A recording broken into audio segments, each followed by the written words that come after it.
Common questions that you may be challenged in your presentation or defense time.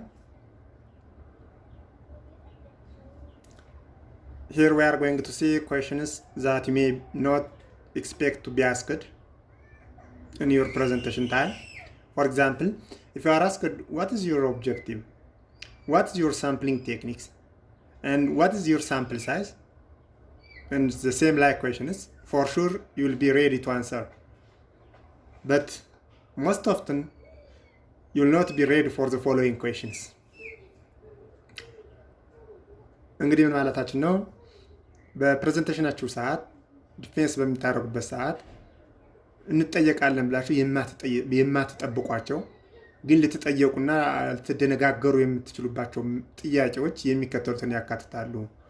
ቅድም እንደተነሳው ስለ ኦብጀክቲቫችሁ ንገረን፣ ስለ ሳምፕል ሳይዝ ስንት ነው፣ ሳምፕሊንግ ቴክኒክ ምን ነበር፣ የመሳሰሉ ዳታ በምን ሰበሰብ ኮሌክት አደረገ፣ ዳታን አናላይዝ አደረገው በየትኛው ስታቲስቲክ ቱል ነው፣ የመሳሰሉ ጥያቄዎች ቢነሱላችሁ በእርግጠኝነት ኤክስፔክት ስለምታደርጉ ለመመለስም ትዘጋጁ ትችላላችሁ። ነገር ግን ሳታስቧቸው እንጠየቃለን ብላችሁ ላታስቧቸው የምትችሉ ግን በፕሬዘንቴሽናችሁ ሰዓት ልትጠየቋቸው የምትችሉ ጥያቄዎችን የሚከተሉትን ያካትታል። እነሱም አንድ why you choose this topic?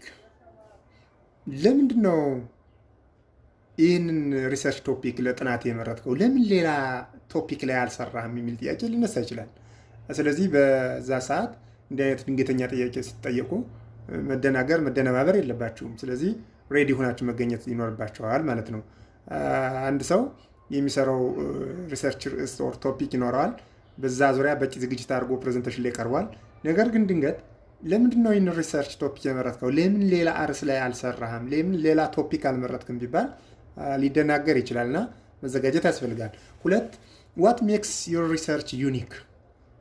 ምንድን ነው ያንተን ሪሰርች ከሌሎቹ ሪሰርቸሮች ለየት የሚያደርገው ምንድን ነው የሚል ጥያቄ ሊነሳላችሁ ይችላል።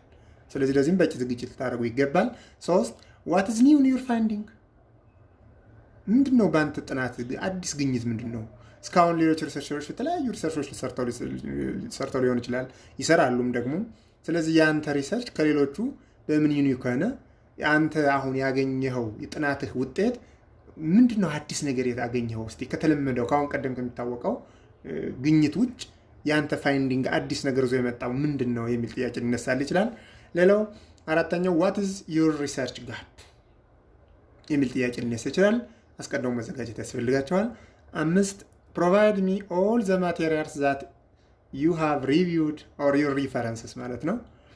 ስለዚህ ድንገት ገምጋሚዎችህ ወይም አድቫይዘሮችህ በቂ ዝግጅት አድርገህ ጥሩ ፕሬዘንቴሽን እያካሄድ ሊሆን ይችላል። ግን እስኪ ሪፈረንስ ብለህ 20 30 40 100 ድረስ ሪፈረንስ ዘርዝረሃል። እነዛን ሪፈረንሶች እንግዲህ አግኝተህ አንብበህ ከነሱ ወስደህ ነው ሪሰርቹን የሰራኸው። እስኪ እነዛን ያነበብካቸው ማቴሪያሎች እነዛን ሪፈረንሶችን ሶፍት ኮፒውን አሳየ ሊልህ ይችላል ማለት ነው። ስለዚህ መደናገጥ እንዳይኖር አስቀድሞ መዘጋጀት መልካም ነው። ስድስት አንዳንድ አድቫይዘሮች ኦር ኤግዛሚነሮች would you show me your SPSS data and outputs የሚል ጥያቄ ሊያነሱልህ ይችላሉ።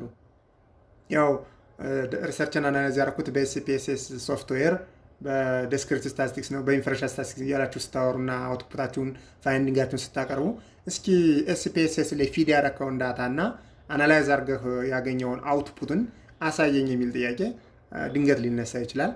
ሰባት why you use questionnaire why not interview? ያው ብዙዎቻችሁ በምንድነው ዳታ የሰበሰባችሁት የሚለው በኩዌሽነር ነው በኢንተርቪው ነው የሚለው ምላሽ ለመስጠት ነው የምትጠብቁት።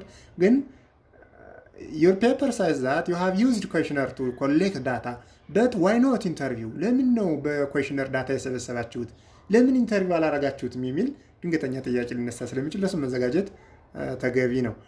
8 why you choose this case for your study? እዚህ ጋር ካምፓኒ ስፔሲፊክ ነው ቶፒክ ስፔሲፊክ አለ የምናወራው።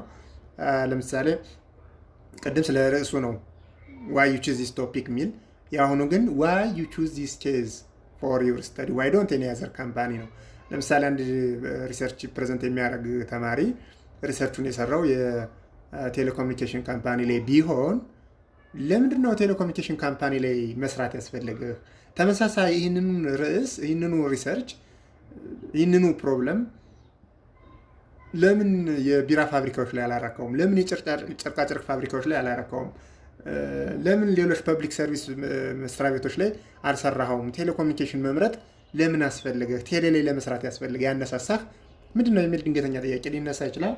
ስለዚህ የመረጣችሁበትን ኬዝ ስተዲ ወር ካምፓኒያችሁን ለምን እዛ ላይ መስራት እንደፈለጋችሁ አስቀድሞ መዘጋጀት መልካም ይሆናል ማለት ነው።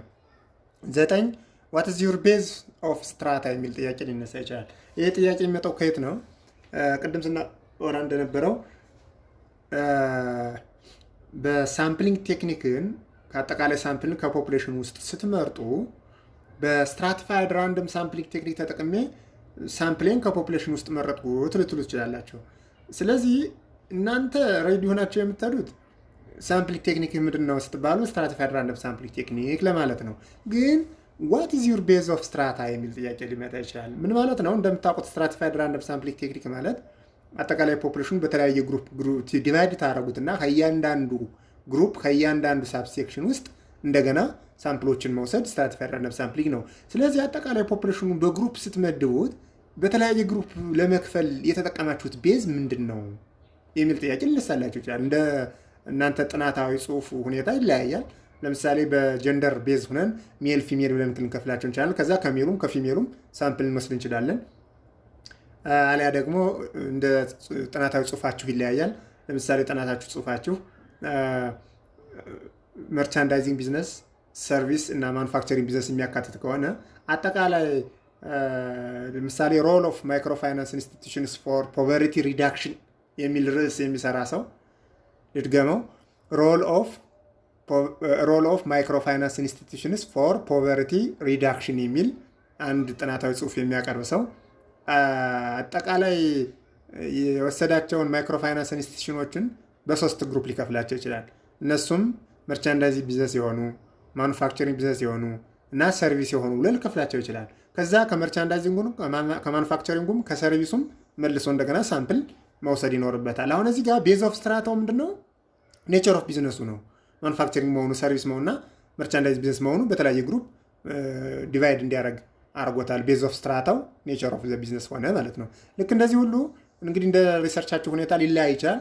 ስትራቲፋይድ ራንደም ሳምፕሊንግ ተጠቅሜያለሁ ብላችሁ ፕሬዘንት በምታደርጉበት ጊዜ ቤዝ ኦፍ ስትራታችሁ ምንድን ነው የሚል ጥያቄ ሊነሳ ስለሚችል ለሱም ቅድመ ዝግጅት ማድረጉ ተገቢ ይሆናል ማለት ነው። 10 ዋይ ዩ ቴክ 20% ዋይ ኖት 25% ኢን ሳምፕል ሳይዝ። ያው ምንድን ነው ብዙ ጊዜ ተማሪዎች የተለመደው ምንድን ነው፣ በተለይ የመጀመሪያ ዲግሪ ተማሪዎች ፖፑሌሽኑ 200 ነው። ከ200 ፖፑሌሽን ውስጥ 20%ቱን ለሳምፕል አድርጌ ወስጄዋለሁ፣ ሌሎቹ ደግሞ 10%ቱን ለሳምፕል አድርጌ ወስጄዋለሁ የሚል ፕሬዘንቴሽን ብዙ ጊዜ የተለመደ ነው። በዚህ ጊዜ ለምንድን ነው 20% ሳምፕል መውሰድ ያስፈለገ? ለምን 10% አላረከውም? ወይም ደግሞ ለምን 25% ሳምፕል አልወሰድክም? 20% ሳምፕል መውሰድ ለምን አስፈለገ የሚል ጥያቄ ሊነሳባቸው ይችላል። ሲጀመር ሳምፕል ሳይዝ ሲወሰድ 20% ነው 10% ተብሎ በዘፈቀደ አይወሰድም። ኢንኬዝ ግን በዚህ አይነት መልኩ ፕሬዘንቴሽን የምታቀርቡ ከሆነ 20% አጠቃላይ ፖፑሌሽን ውስጥ ሳምፕል አድርጌ ወሰድኩ ብለህ ፕሬዘንት የምታደርጉ ከሆነ ለምን 20% አደረክ? ለምን 25 አልሆነም? ለምን 10% አልወሰድክም የሚል ጥያቄ ቢነሳ መደናገጥ አያስፈልግም። አስቀድሞ እንደተዘጋጁበት ነው። 11 who will be benefited from your research findings and how የሚል ጥያቄ ሊነሳላችሁ ይችላል። ማን ነው አሁን በእናንተ ሪሰርች ፋይንዲንግ ወር ግኝት ተጠቃሚ የሚሆነው? እንዴትስ ነው ተጠቃሚ የሚሆነው? እኔ ፋይንዲንግ ይሄ ነው፣ ሪሰርች ቶፒክ ይሄ ነው፣ ኦብጀክቲቮች እነዚህ ናቸው፣ ያገኘሁት ግኝት እንደዚህ ነው ብለህ ስታቀርብ አሁን ይህ ግኝት እናንተ በዚህ ጥናታዊ ጽሑፍ ሰርተ ያገኘው ግኝት እነማን ይጠቅማል፣ እንዴትስ ይጠቅማቸዋል የሚል ጥያቄ ሊነሳልህ ይችላል ወር ሊነሳልሽ ይችላል። ይህንንም አስቀድሞ መዘጋጀት ተገቢ ነው ማለት ነው። 12 what should be done now what your recommendation as a researcher what you recommend የሚል ጥያቄ ሊነሳ ይችላል። ያው ፕሬዘንቴሽን ስጨርሱ እንደው አጠር አድርገህ ምን ቢሰራ ጥሩ ነው ትላለህ፣ እስቲ ሪኮሜንዴሽን ባጠር ባለመልኩ ንገረኝ የሚል ጥያቄ ሊነሳ ይችላል። ለዚህም አስቀድሞ በቂ ዝግጅት ማድረግ ተገቢ ነው። እንግዲህ እነዚህን ጥያቄዎች በምናቀርብበት ጊዜ አጠቃላይ ፕሬዘንቴሽን ስታካሂዱ የምትጠይቋቸው ጥያቄዎች እነዚህ ናቸው ማለት አይደለም። በርካታ ጥያቄዎች ሊነሱ ይችላሉ። ለምሳሌ ቅድም እንዳልነው ሳምፕል ሳይዝ ስንት ነው? ሳምፕሊንግ ቴክኒኩ ስንት ነው? ፖፑሌሽንህን እስቲ ንገረኝ። ኦብጀክቲቭህ ምን ነው? እስቲ ግኝትህ ፋይንዲንግ ምንድን ነው? ኤክሴትራ እንደዚያ ጥያቄዎች ሊነሱ ይችላሉ።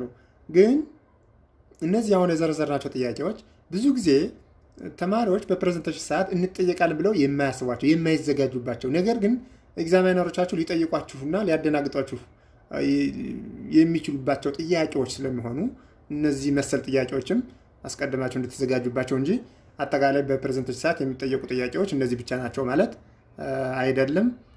ስለዚህ በዚህ መልኩ የራሳችሁን በቂ ዝግጅት እንድታደርጉ ነው። ሳብስክራይብ ፎር ሞር ቪዲዮስ። ታንክ ዩ ፎር ዋቺንግ።